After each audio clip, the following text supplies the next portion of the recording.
ওকে বন্ধুরা, দেখে নি আগামী দিনে ভালোবাসার কি এনার্জি তোমাদের জন্য আছে। এটা সিঙ্গেলদের জন্য, যারা সিঙ্গেল আছো তাদের জন্য ভালোবাসার কি এনার্জি তোমাদের জন্য আসছে সেটা দেখে নেবো। এঞ্জেলস প্লিজ দেখাও আমার কালেকটিভ যারা সিঙ্গেল আছে তাদের জীবনে ভালোবাসার কি এনার্জি আসছে।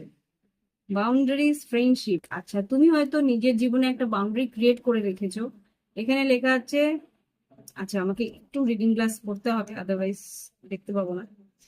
আচ্ছা, say no for from love, saying no from love protects your peace and keep your heart sacred.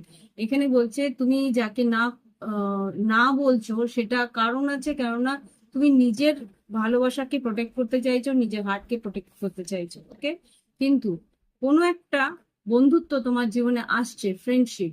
Okay, friendship আসছে, যে এ friendship is quick, quietly blossoming into something more or asking to be cherished as it is.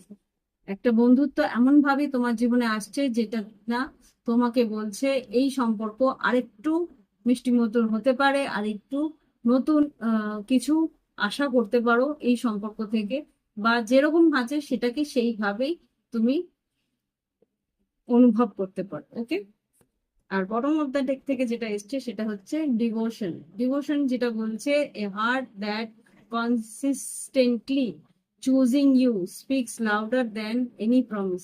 কেউ তোমার কাছে এমন ভাবে আসছে যে কিনা কনসিস্টেন্ট, তার যে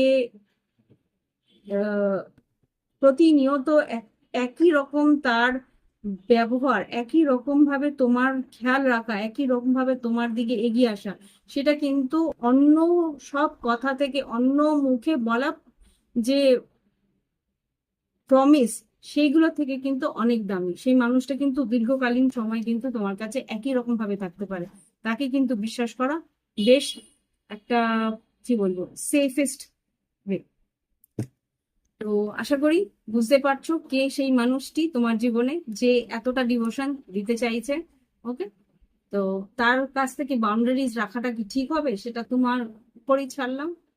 ওকে, তো আজকে এখানেই রিডিং শেষ করছি। ভালো লাগলে একটা অন্তত লাইক আমার জন্য পাঠিয়ে